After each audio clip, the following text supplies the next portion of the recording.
So here's what mine was. Yeah. It was when I was 11 years old. I had an Intellivision. You probably two don't even know what that is, do you? Wait, What? a television? Intellivision. Oh, In no, I don't Do you know know what Atari is, the old game Yeah. system? Yes, yes. Intellivision was the competing game system. Oh. I got that. It was a little bit better, to be quite honest with you. The game I always wanted was called, it wasn't called Frogger, it was called Frog Bog. Ah. And you had a little frog, and all you would do is you push a button, this frog would jump from one lily pad to the other, and when you push the button in the air, it would shoot its tongue out and catch the flying by dots, which were Yeah. mosquitoes and other insects. Best game ever. Cool. Yeah, that was my best gift ever. What about you, Kelsey? I don't know. What's yours? So mine, I didn't think was the best gift at the time, but my best friend from high school had moved to Georgia. We dated for a little bit. It didn't work. We just realized we were better off as friends. But for my birthday, he sent me a Build-A-Bear, and he recorded his voice in it, and he has since passed. Oh. So now Oh, I that's have his so voice whenever I need to hear it, or just like it's just a personal message that he said to me, and I like to play it every time I miss him, and it's my most valuable gift, I think. Wow. That's that's beautiful. Mm-hmm. And my condolences. beautiful. I had no idea. That's okay. Okay. What about you, Yeah. Gals? You're trapped. You're trapped This is now. so hard. From Well, I the feel lamest like- gift ever from me to the most amazing gift ever. Yeah, You're screwed seriously. now. You cannot win. Yeah. Sorry. I don't know anything nice. I would say my nanny gave me one of her old rings. Oh my She god. gave each of us, like, I have two sisters, so she gave each of us one of her rings, and so that we would have something always to think of her with. Okay. That's sweet. Yeah. That's it's my beautiful. favorite. So, okay, you two did amazing gifts. I did a lame one. Listener, we want to know your best gifts ever, too. Put it in the comments. And, Christina? That's right. You are listening to the Profit First podcast. Episode 164. Oh, yeah. Listen to that. Listen to that music. It's better. It's not blowing our ears out. Yeah, that's awesome. What happens when you work with- It's really good. That was perfect. Welcome, everyone, to the Profit First podcast. I'm Christina Bolduc, your co-host. And I'm Mike McCallowitz, the other co-host guy and the author of Profit First. What's that? I don't know. And I got a new book coming out. We just picked the title. I can't share what it is anymore. Ooh. Penguin approved it last night. Love it. And I'm joined in studio by the co-host to the co-host, Kelsey Ayers. Hey, everybody. And you, my friends, you're listening to the Profit First podcast. This is a show where we explore every single element of profitability. And today we're going to talk about someone who's implemented Profit First and then said, not working, dropped it, and then said, this really isn't working, and went back to it. Oh, I can't wait to hear the story. Sounds like my ex-girlfriend. Oh, wow. I'm dumping you. I love you. I hate you. Well, you can find us on iTunes, Stitcher, TuneIn Radio, Google Play, and, of course, ProfitFirstPodcast.com. Yep. And make sure you go to ProfitFirstPodcast.com because we have our biggest hits there. Yeah. And I got a brand new website.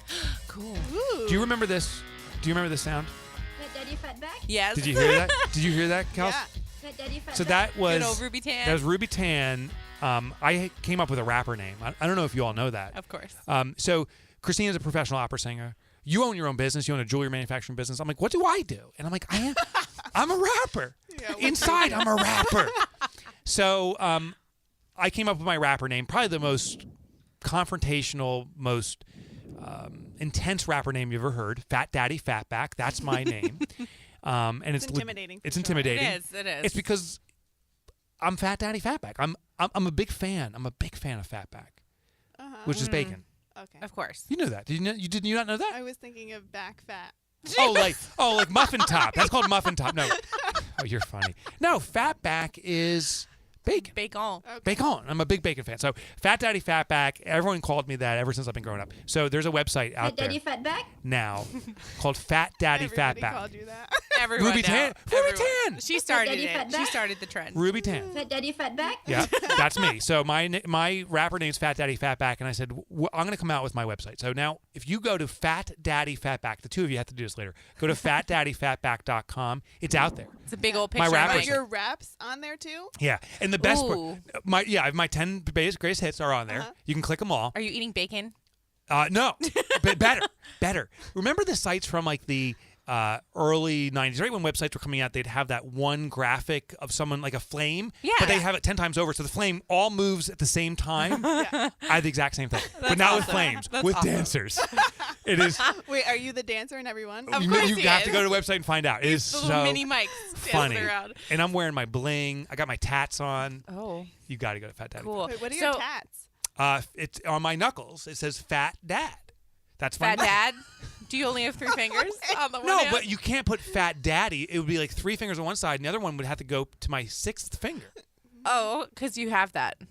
I don't. I That's know. the problem. So I just went with Fat Can I Daddy. have it? I'm missing one. I know. She's missing a finger. Did you know So we have I a did, I shout noticed. out. I'm just going to mull right over that. Yeah. We have a shout out that I think you should share. Fat Daddy this week, Fat Mike. Back? Yes. So this is probably my favorite shout out of all time. Ajax Groshong. Is it Groshong, you think? Groshong, yeah. Groshong. Okay, I'm sorry. So Ajax Groshong, our youngest listener ever. So Ajax, if you're listening right now, we know I think he's 3. He's a toddler. He's So a he's toddler. 2, 3, 4 years old. We don't know his exact age. He didn't want to report that. He felt a little uncomfortable. Yeah. He loves our music. So Ajax, thanks for listening to our show. Your mom says you're awesome, and this is for you. That's right. Yeah. Ajax, Give it another one. love having you on the show. That's right. That's for you. So thanks for being a listener, and thanks for all the moms out there who let their toddlers listen to this crap. Yeah. I'm sorry. Yeah. But if you have a shout out that you want to give to us or to, make known to the world, call our hotline 844-876-7221. Record your 20-second Profit First testimonial. We want to hear from you, boo. Yeah. Shout out how you made your business profitable. All right. Before we kick into today's show, I do want to thank our corporate partners who make the show a reality. We got a new one. Yeah. Yeah, we did. Oh, do I supposed to talk about them? That's in for this episode? next week. That's for next week. So we have a brand new Stay one who we're going to tuned. announce Stay starting tuned. next week. God, it's getting so complex. Is this going to broadcast before ProfitCon? Yeah. Okay. So ProfitCon is coming up September 27th, 28th, 29th. Is that right? This is airing September 4th. Yeah. You listen, if you don't have your tickets to ProfitCon, now this is designed for ABCs, accountants, bookkeepers, and coaches. So if you fall in that category, get your ticket now. It is going to be an amazing event. We just got all the amazing giveaways. I'm so excited. There's one thing that Christina's like, I want like 10 of those. Can I win them? What? Can I win them? You can have. You'll get them you too. get one. Oh, yeah. You You're don't just have to getting win it. You're getting it. But Christina is like jacked about this thing. I'm not going to Yeah. share what it is. There's lots of cool stuff going on. We have amazing entertainment. I think every event should have cool breaks with entertainment. We have really cool stuff going on, and we're going to teach people how to drive profitability. I think it's the only conference in the world dedicated to profitability. Woo! Yeah. So email Christina, which is with a K, Kristina, at profitfirstprofessional.com and say, give me a ticket. I want to hear from you. Okay. Okay. So our corporate sponsors who make that ProfitCon a reality and the show are Fundbox. Yes. Oh, my God. Love them. I love them. Do you like them, Ruby? Fat Daddy Fat Back? That's right. Nextiva. Appropriate response. Yeah, she always says that. Who's amazing. They're sending their team over. Fundbox will be there, too. And, of course, the fabled Receipt Bank. Mm-mm. And we have a couple other people. We do. QX will be there. Mm-hmm. HubDoc. HubDoc will be there. That's right. Oh, my God. And some other surprises, yeah. too. AKA, they didn't send in their check yet, so we can't. We can't officially make a statement. So we can't say anything. Fat Daddy Fat Back? Okay. Oh. Oh, and one last thing before we get into the content here is I do want to remind our listeners, I teamed up with American Express. This show is called Turning Points. It subsequently has won, you know what it is, Kelsey. What have we won? Yeah, the Grammys. The Grammys, The Emmys. Emmys, And the Tonys. the Oscars, And the Oscars. and we're First up, ever. we're up for Country Music Hit of the Year. Oh, right. my. Really? Did you forget? Yeah, Fat Daddy Fat Back feature. that's right. Fat Daddy Fat A lot of Back? people don't know my diversity. Yeah. So this man. show, it's a podcast. I mean, how many? Listen, you can scour the internet for every podcast you can find. How many podcasts have won all that acclaim? Breaking boundaries. None. Well, one has. It's called Turning Points by Mike McCallum. Wow. So hop on your favorite podcatcher and type in Turning Points, and you got to listen to that show. I did a 6-series episode, 6-episode series. Yes. One That's of- one of 6-episode series, yeah. When you win so many awards, it gets confusing. Oh. Listen Too much to it. stuff in that brain. Okay. Anyway. Anywho, his name is Mike Manning, and Shannon Simmons. We got two people. This yes, is we the do. deliberate reverse. So let me tell you about Mike Manning. Mike is the owner of HC2 Gym. It's based out of Florida. He is a certified strength and conditioning coach, a U.S. weightlifting coach, and CrossFit Level 2. Now, he's a former U.S. Marine. I already thanked Mike for his service. And ironically, as we're talking, I said, well, tell me about your career. He said, I was in the Marines. He served upwards of, I think, 10 to 12 years there, decided to go to the Air Force. He joins the Air Force and gets injured there. Oh, no. Ah. Yeah, he's the Marine. He's the front line, no injury. Yeah. He joins the Air Force, and he gets hurt. So he decided to retire from the military, became a professional firefighter. Thank you for your service there, Nice. too. and then retired from that and has moved on to own his gym, HC2 Gym. He's married to his high school sweetheart, Donna, and they live in Satellite Beach, Florida, with their 3-year-old Jack Russell, named Capone. I love that. Yeah. Allison Capone. It's a female. Oh. That's a joke. It's a good one. Yeah, it's a hysterical one, actually. And what we're going to learn about Mike's story is Mike implemented profit first. He saw an opportunity, decided to drop it. So I want to know why, and then brought it back. But we have a special second guest with us, Shannon Simmons. She is a profit-first professional, the authority, my friends, in making gyms profitable. Yeah. She actually turned Mike onto the show when she heard about his story, so we got to get him on. So she's joining in, too, to give some insights. Now, a little bit background on Shannon. 2 years in public accounting. She saw the need for small businesses, gyms specifically, that need to become financially healthy and decided to devote her career to that. She maintains a Master of Accountancy degree from Manchester University. Is that in England? Manchester? We'll find out. She's giggling, so no. And she's also a master-level certified Profit First professional and a certified QuickBooks Pro advisor. So, Shannon, welcome to the show, and Mike, welcome to the show. Welcome. guys. Hello. So, Mike, we got to get right into it. You decided that you needed Profit First, and then you decided you don't need Profit First. Tell us the story. A little bit of background. My wife helps me with the finances for the gym. She does all the paperwork, and she has a business finance degree and an accounting degree. And she has her own job. And so I would bug her all the time about stuff. And so I started looking around to try to figure out how I could become, a little bit more accounting and, business money oriented to turn this hobby of mine into an actual business. And so I stumbled across Profit First and immediately downloaded it on Kindle, read through it, printed everything out, and then realized, I got some work to do. Mm-hmm. And so I immediately started implementing it. One of my bad habits, I guess, is, buying a book, a business book or something like that, and then not doing anything about it, right? I read it, sounds great. And then next thing you know, 6 months have gone by and I haven't actually implemented anything. So I went right ahead and did my analysis and then realized, I don't have any profit, but let's see, what can I do? I'm going to put 1% off the top, and I opened up 4 accounts. And then that was going well, a little bit at a time. I just started with 1% across the board. And then we had 2 or 3 bad months, and my wife, unbeknownst to me, took some of the money out of those accounts and put it into our other accounts, right? Well, not unbeknownst to me. She has all authority to do it. And then that was the end of that for a while. And then I'm a member of a business group for gym owners, and we started talking. Shannon, so I don't know the story. I'm sure she'll tell it. I heard about her, and a lot of the other gym owners that I'm aligned with were starting to ask questions about Profit First. And it caused me to jump back in and basically start again at scratch. And that was just a few months ago. And then I met Shannon out in Las Vegas, and here we are. So just tell me a little more about that story where your wife decided we need to take from that profit account. You said you were taking 1% profit. That seems like such a small amount. Why would she pull from that? I mean, that 1%. Right. Well, yeah. Well, I got into quarter 1, quarter 2, quarter 3, and there were several $1,000s in all of it. So I had the tax account, profit owner account, and the operating account. Maybe too much. And we had, just like in the gym business or your personal service business, you have good months and bad months. And so she basically went in there, there's money over here, I'm going to use that. And so without really, her being an accountant, when I told her about Profit First, she had some cognitive dissonance with it, right? It doesn't make sense to her degree. It's backwards, right? You have to pay the bills first. So that it was easy for her to just do that. And then I just kind of rolled with it for a while. Okay. If that makes sense. No, I totally get it. And that's, Shannon, I mean, that's pretty typical, isn't it?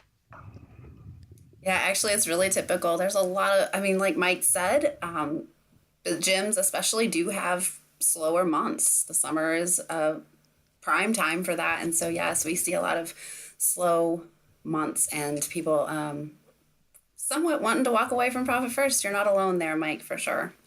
And Shannon, tell me about this. We have the money saved up. We have a slow time. It seems that when I work with businesses, they often revert to, I can just borrow from this money temporarily. I just use it now. Yeah. And this isn't just business. I know in our personal lives. Personally, yeah. Right? Guilty. So, Shannon, have you seen this in businesses, in this kind of feeling that they're just borrowing and then they don't pay it back? And if so, what's the fix, in your opinion, to that? Yep. I've seen lots of people borrow and say they're going to pay it back. And I don't know that any of them have all paid it back yet. Yeah. So it definitely happens. And every conversation I have with them, they still say they're going to wait and they're waiting to pay it back. They're going to still try to pay it back. But what I really recommend, and to me, this is one of the biggest benefits of having an accountability person that you have to go talk to when you want to take money out of those profit or tax accounts.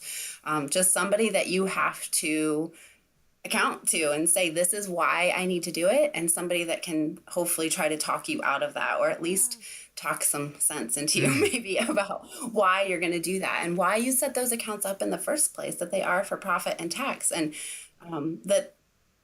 that profit first is really there as an indicator to tell you that if you can't put all that money into profit or tax, that's okay. We need to figure out what's going on. And it's okay to dial back those allocations. So, Mike, I don't know, it sounds like maybe you were a couple different quarters into profit first, and hopefully you were allocating more than just 1% into that profit account. I actually got up to where I was 3-2-1 owner profit tax. Oh, okay, nice.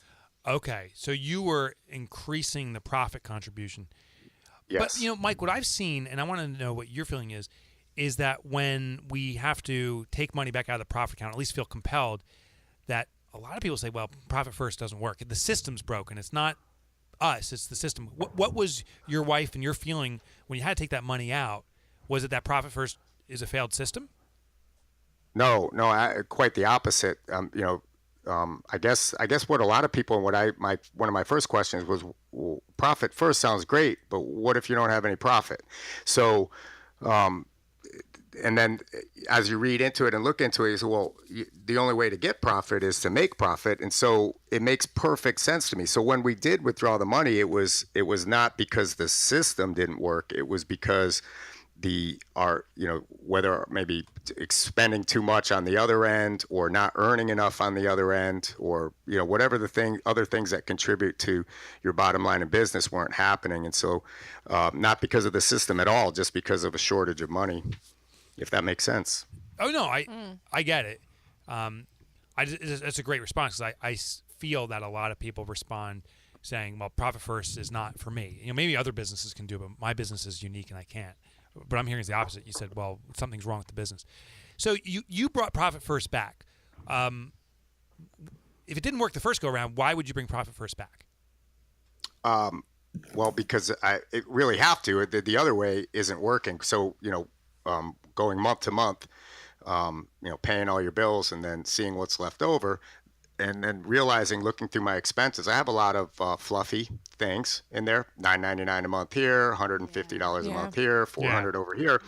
And so the reality was, profit first makes perfect sense, and I should be paying myself first, right? In that way. And if the other things aren't working, well, my expenses maybe are too high. So I went back in and cut expenses, kind of ruthlessly a little bit, and which then gave me the confidence to go back into actually putting that same money that I was spending, into my profit first accounts. And give me a sense for a gym, like what expenses can you cut that were the fluffy expenses in the past? Well, that's just like in the military, there's mission creep, right? Mm-hmm. So, you got, when I first started, we were the only ones around. I could do whatever I wanted, and now that's not the same.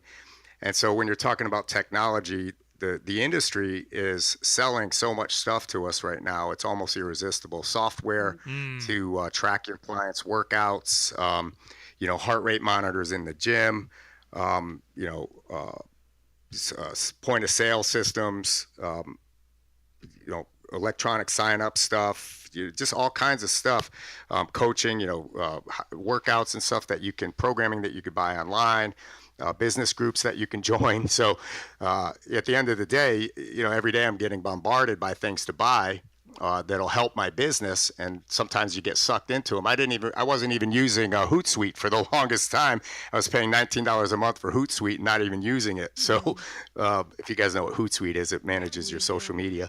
But so I just went in and cut expenses, and that allowed me to go back to profit first, which the only way that I can see, and I've been doing this 10 years, so the only way, it started as a hobby, but the only way I can see it as being a business is if I actually use profit first and eke out a profit and then increase that over time. And how much in expenses were you able to cut, would you estimate, percentage-wise, and what's your profit count at now, percentage-wise? I probably cut over 10%, and I'm back to 3, 2, 1. Oh, you got a nice head nod from Kelsey. The old lip came up, and the like the Sherlock Holmes. Yes. You should have had a pipe in your mouth there, Kels. Okay, I look just like Sherlock Holmes. No, what kind of do with the cape over you right now? Just put your hands behind your back and kind of lean forward. So Mike, okay, so you cut 10% costs, and did that all just translate into your profit account? Well, no. I mean, with that, I cut 10%, and then there were some things that had to be done. I spent some of that money on, but by cutting that 10, those were all monthly things, right? Recurring expenses, things that I had signed up for that are basically, more or less fluff. Useful probably, but when you need the extra money, they're fluff.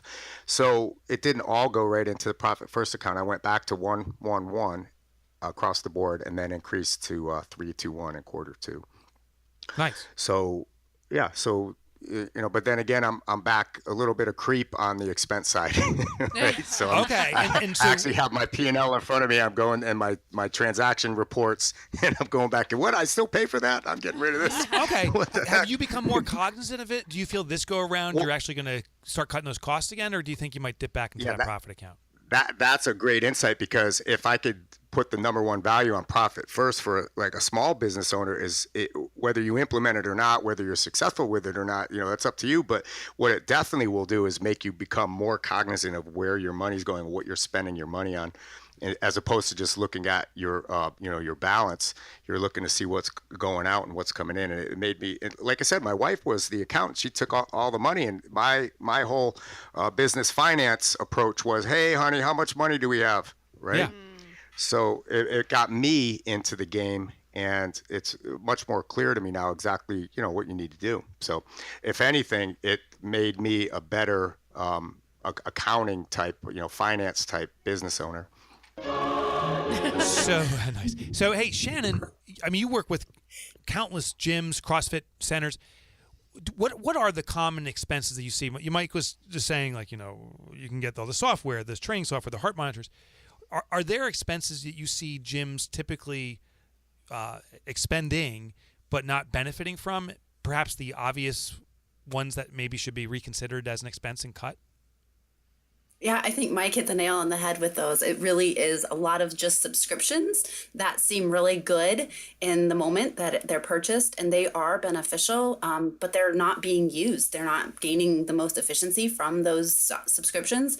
And then that becomes, like Mike said, fluff. So it's a lot of $20 to $150 subscriptions that we just really hit that account hard and look at, are you really gaining everything that you should from this expense? And if so, great. But if not, can we cut it, or can we go get everything that we can from that to really benefit the business? But Shannon, don't I lose the competitive advantage if I don't have my heart rate monitors and the guy down the street has it? I'm not as cutting edge as a gym. Am I done? Stick a fork in me? Or stick a dumbbell on my head? It's more of a gym. I'm just saying. No, I think there's lots of other ways that you can be competitive in the market. And maybe that is one that you can't cut, but there's always another one then that you're not using whatsoever, like Mike said. So there's a gym down the street that I go to. Our recorder just stopped cold. So, there it goes again. Whew, that was scary. So there's a gym I go down the street called Retro Workouts or something. And Retro Fitness, and they everything's so retro there, but that's their whole angle. They say, we haven't changed since the 70s, nor if they've cleaned the place since the 70s. It feels like, and you got to go in like wearing your awkwardly short shorts really to fit in there. You know what I'm saying? Like from the 70s, the Bruce. You have to. You have to. I've heard you have to. Everyone does. Have you been there? No. Get with the times, so Kelsey. you don't know what you're talking about. You have to wear I'm your pretty 70s sure you don't brown, have to. orange, green stripe. Yeah. They actually hand them to you at the door. They do. Bruce Jenner is there, or whatever his name is now. But I think, Mike, when you cut these costs, did you find that your gym took on a new personality? Did your members complain and say, "What's happening here?" What was the response of your customer base and your own thoughts? None at all. They don't. That's not something they really notice. I think as an owner, we're always trying to, how do we get more clients? How do I keep up with the competition? How do I keep up with the technology? But in the end, the people that come to the gym, they just want to get in shape and have a good time and learn something and feel better. And whether you write the workouts on a whiteboard or you put them up on a 50-inch TV with some cool software, they're just as happy for the most part, I think. That's true. And I 100%. wonder, Shannon, can you exploit that? If I decide to do the whiteboard, can that actually become an advantage? That perceived weakness becomes an advantage over the competition? Sure, I think anything can become an advantage if you market it that way and you really exploit it, like you said. Then it can be a personalized workout rather than one that's there for everybody. Or there's lots of different ways. That's juicy. I like it. So, Mike, give me some examples of things you did that are kind of working out, which was a cost cutter.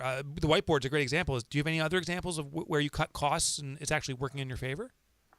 Well, yeah. For instance, I have gym management software, which so in the beginning there was none. In 2007 when I started, basically everything was done on paper. I have gym management software. Then I had workout tracking software where the clients could come in and they see the workout and they could put their results in. And then I had programming software where these are the workouts that we're going to do for the next 6 weeks, and I program them all out. So we're a coaching type gym. It's not a do it yourself. So next thing you know, I have 3 different software systems. And so what I did was I'm in the process of getting back to just one software system that does all of that. And so I got in a little bit early on that. So kind of like the grandfather price or the early adopter price. And so I was able to get rid of some of the other programs that I used and put it all into one. Now, all in one is not as good as the experts at one thing, but it's good enough for me. So I think that really helped out a lot.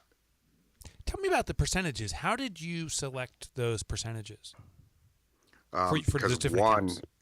Yeah, so just like reading through the book, right, not being a finance person, it was pretty simple to me. That was actually the first thing I was like, I can't do this by this analysis. I don't have enough money for that. Yeah. But how I stumbled across the 1% was that's the least amount I can do, right? And so I kind of dipped my toes in the water with that. And then obviously reading more into it and kind of thinking about it, it became obvious, just start here and then increase a little bit over time as you feel comfortable. And so that's exactly what I did. And that's kind of my approach anyway. Okay. So you start off the lowest point and then the lowest denominator, you start building your way up. And I assume you start finding what your ceiling is, what your capability is for your business. And that's where you settle in for, at least for now. Right, exactly. And so, all the other stuff still has to go on, right? I have to decide what software I'm going to use, like we talked about, what time are my classes going to be, where am I going to spend money on Facebook marketing, and, what kind of things am I going to do to increase our gross revenue so that those other numbers can increase. But it gives me, even the minute you go from not seeing any profit to just cutting some expenses, taking that money and putting it into an account that says profit on it, then now you're profitable, right? And so, it's just a mind shift that kind of gives you, it keeps it in your face that, hey, I'm a profitable business. I might not be very profitable, but at least I'm not losing money, or I have a path that I can follow now, and it kind of keeps you in the game. Yeah, and then you're part of I call it the Super 17. Only 17% of businesses, small businesses, are profitable. So it's a rarity. Sadly, it's a rarity, and that's what our mission is to eradicate that so that all businesses are profitable. But yeah, a small profit is a profit. Yeah. Most people have a loss. Another thing. That's in the gym business, I think that's more the percentage of profitable is probably low in the CrossFit or the garage gym type of business that's not a franchise or a chain. I think the mom and pop gym is probably less than 17% are actually profitable. Yeah, I believe it. One thing that gets me fired up, like upset, is they call an income statement. The alternative name is a profit and loss statement. Yeah. Loss is in the title. I held it back because Ajax is listening. I didn't swear. But it really upsets me. Yeah. You're setting the thing saying, well, you may have a profit, you may have a loss. That's like going into a relationship saying, maybe we'll date, maybe we won't. Like, no, you're either in or you're out. Yeah. You don't have an, I don't know. That just disappoints me. And now I totally forgot the great question I had. 'Cause this is amazing. I guess I'll ask Shannon. Shannon, Mike gave us the core accounts he set up, the profit account, tax account. He's paying himself, owner's comp. But for gyms, when you and I were talking offline, you said, you know what, gyms should actually have additional accounts. Can you give me a sense of what you were talking about? Sure. There's several different accounts that we always talk about when we're implementing and personalizing Profit First for any gym. But some of those, I always think a gym needs an equipment account. You don't know when something's going to go wrong, but you know something's going to go wrong at some point. You're going to have to replace something at some point. And so it's just saving up for that specific expense whenever it happens. And it can be done in tiny little increments, $50 every allocation, but that amount adds up quickly. And then you, like I said, just have that prepared for an emergency. Then there's always the payroll account, sales tax account if you're selling product and have to pay sales tax. And annual expense account is another big one that I really recommend. Mike's talking about CrossFit gyms. They have really high affiliation fees, some of them, and that can hit really hard in 1 month. And so if you're, again, saving for that all year long, you don't feel it in that 1 month. You feel it all year like you're supposed to, and just smooths out that cash flow. So those are the 4 that we really hit on. There are definitely others, though. Hey, Shannon, also, Mike, between the lines, was talking about Donna, his wife, and said, unbeknownst to him, she took money out. And that's very common. Yeah. There's this concept of removing temptation. Would you suggest this? What I write about in the book is Mike's gym could have another account at another bank hidden away. The money gets transferred in there, but they have no ATM access, no online access, no checks. The only way to withdraw money would be by going over there and getting a certified banker's check. And maybe Mike's the only one that can sign for it. Is that too coercive? Is that a good idea? What's your sense, Shannon, first on the practicality of that? And then I want to hear from Mike on the emotional kind of component. Yeah. It's totally practical. And I talked about at the beginning having an accountability partner. That kind of makes the bank be an accountability partner too. Oh, I like that. I know that I'm always, if I have to run to the bank, that's just an errand that I don't really necessarily want to do. And so I really need to have that I really need that money before I'm going to run to the bank. So I think that's definitely something we suggest all the time.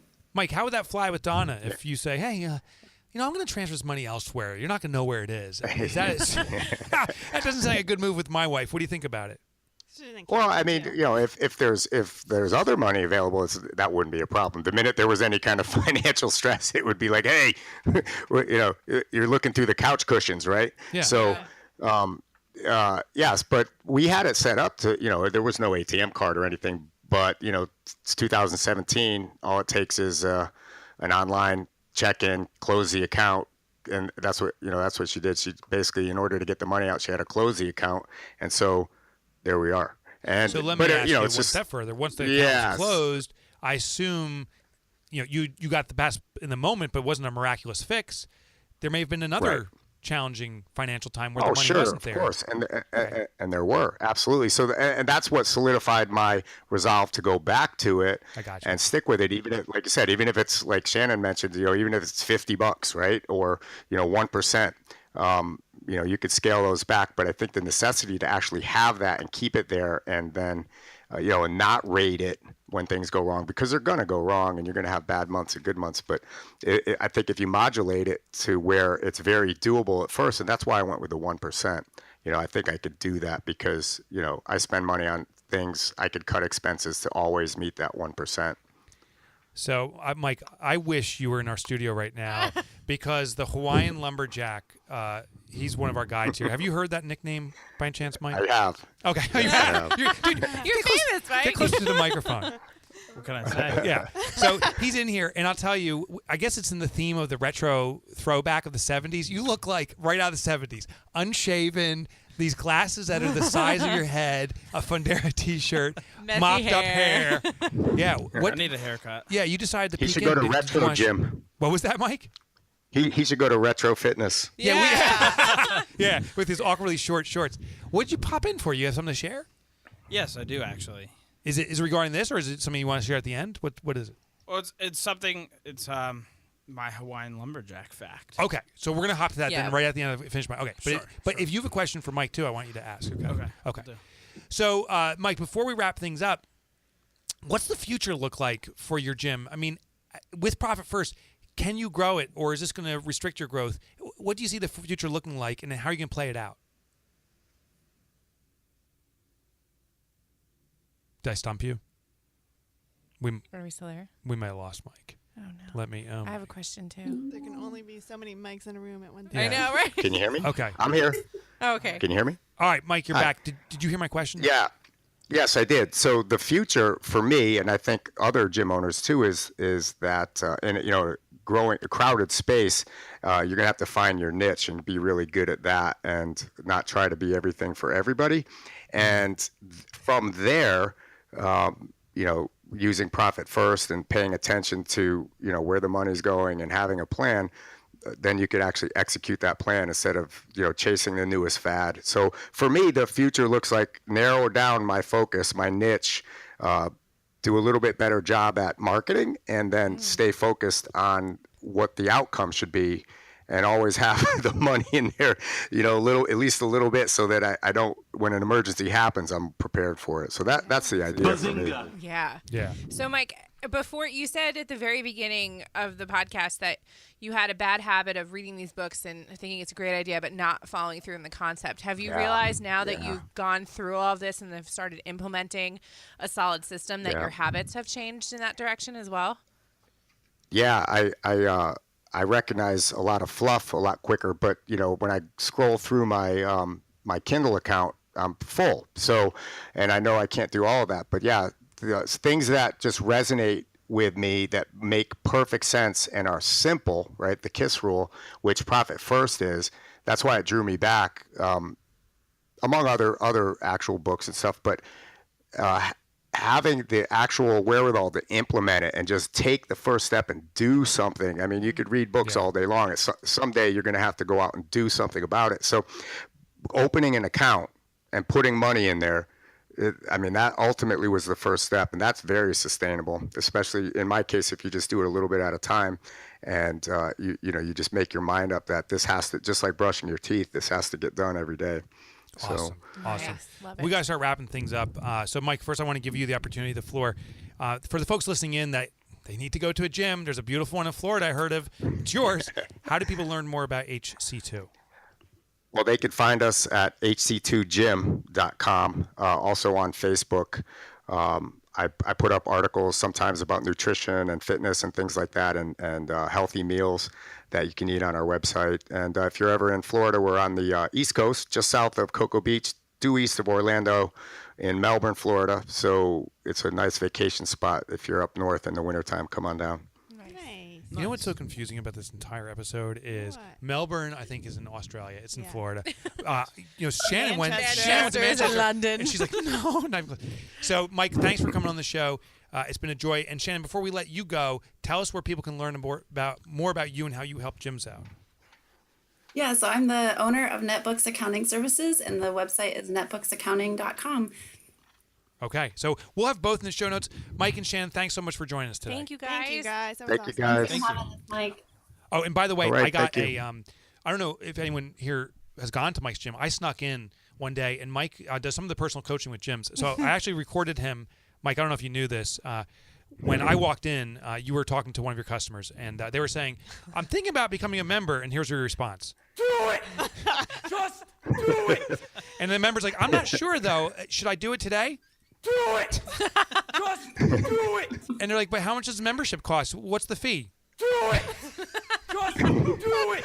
So that was interesting. We caught that on tape. I So wish you guys could see his face. I know. That's He's so perfect. proud.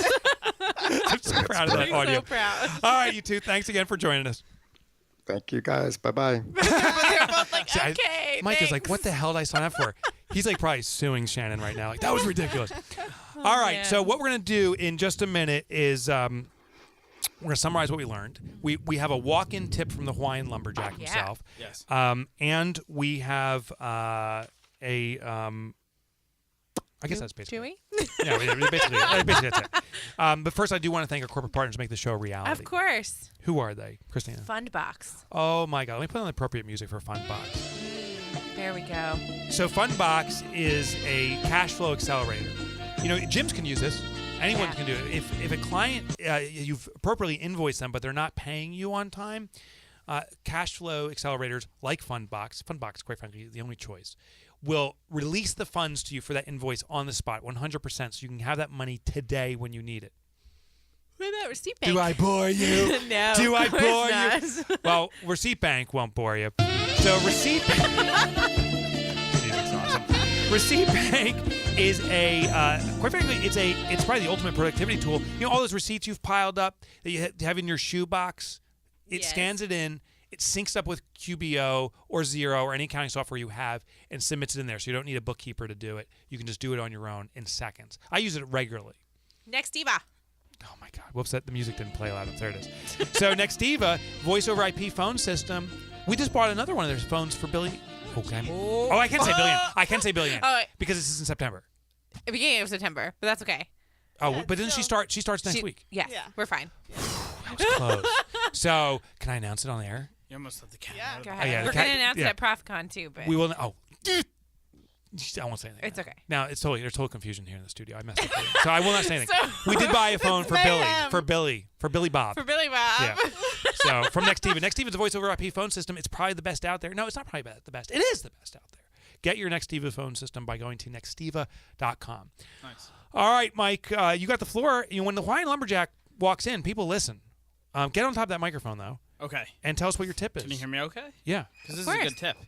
Oh God. So I just want to start off. This is actually appropriate music, and it's also appropriate that the guest is from Florida, because the director of the University of Florida's International Shark Attack File, Yes. his name is George Burgess. Important information. Yeah. Of course. I need to cite my sources. Carry on. I love it. So I can be fact checked. He says that the falling coconuts kill 150 people worldwide each year. Wow. 15 times the number of deaths attributed to shark attacks. Oh, hell no. Pretty crazy. Really? From the lumberjack So himself. more people die in the Hawaiian lumberjack industry than with shark attacks. Well, more people die just walking under coconut trees, which is why I've dedicated my business to cutting down coconut trees. Of I'm course. saving lives. Oh, you're really doing that to prevent coconut, not for the wood that you're taking or capturing. very You're just altruistic. destroying the Purely for the environment coconuts. so no one gets hit by a coconut. Palm trees don't provide the best building wood out there. Oh, I did not know that either. So you're I just did not- destroying them. So you just destroy them. What? Yeah, How many basically. lives do you estimate that you've saved through your coconut tree cutting? Well, I estimate for every 300 coconut trees I cut down, I'm saving approximately 4 lives per year. Well, I love your estimate.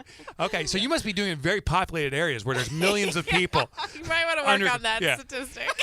I could see like a restaurant in Hawaii just moves in. They buy these coconut trees for $1,000 each. They plant them so it's beautiful, and there's a large population there. You start panicking, and you run in there, and you start cutting down their brandly new Would planted it be trees. more efficient to just kind of knock the coconuts off rather than cutting down the whole tree? Yeah, but then they grow back. Then the Keeps What you in about business. Coconuts. That's Like true. it's kind of a Yeah, you are. important resource. You are No, the actually, Killing my- the psycho. earth. He's killing the earth. my grandfather actually does live in Florida, and there's news in the papers all the time. Yeah. Someone I've heard that before. Oh. they were Okay. just like mowing their lawn, and they had a coconut tree on their lawn, and they just died. The more Okay. you know. There you go. Interesting fact. We got to roll on though here, so thank you for that, Hawaiian Thank you. lumberjack. Thank you. Haludge. Public service announcement. We want to talk about what you learned today. So, Christina, you want to go first? Okay. I love that there is always an expense that you can cut, no matter what situation you think they're in. There's always something that you can adjust to make better, and also the mind shift motivator I wrote down, which just taking an account and relabeling it profit completely changes your mindset versus just having it labeled as like bank account. Yeah. You know, like it's such a simple move to get you motivated to keep going. Yeah. Yeah. Kels, what'd you learn today? So a couple things really warmed my heart. The first, he said when you asked him why he's doing Profit First again, he said he has to do it. There's no other way. The other way doesn't work. This is the only option. I love that. It's so true, but I feel like when you don't have exposure to it, you don't even realize it. And the second thing was just like Christina said, the fact that just having an account and having some amount of profit in it makes you profitable, and that gives you confidence and momentum to completely change the way your business operates. Oh, I love that. Yeah. The 1% tip. My takeaways were, first, the fluff factor.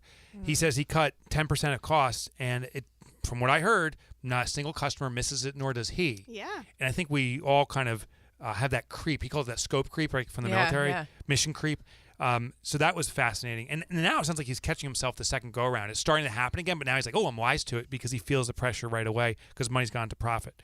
The second thing I learned from him was that just because the system didn't work the first go around, that it doesn't mean the system didn't work. He evaluated himself and said, oh, we weren't following the process to a key. Right. Yeah. And then what I learned from Shannon, too, is have someone else holding you accountable that can coach you through it. There's other strategies she was sharing that gyms could do. And she also mentioned between the lines, she goes, you know what? All gyms experience this. There's called seasonality. And so everyone wants to get the beach bod in the spring, but then the summer comes and they're like, I don't need to work out now. I'm going on vacation. Right.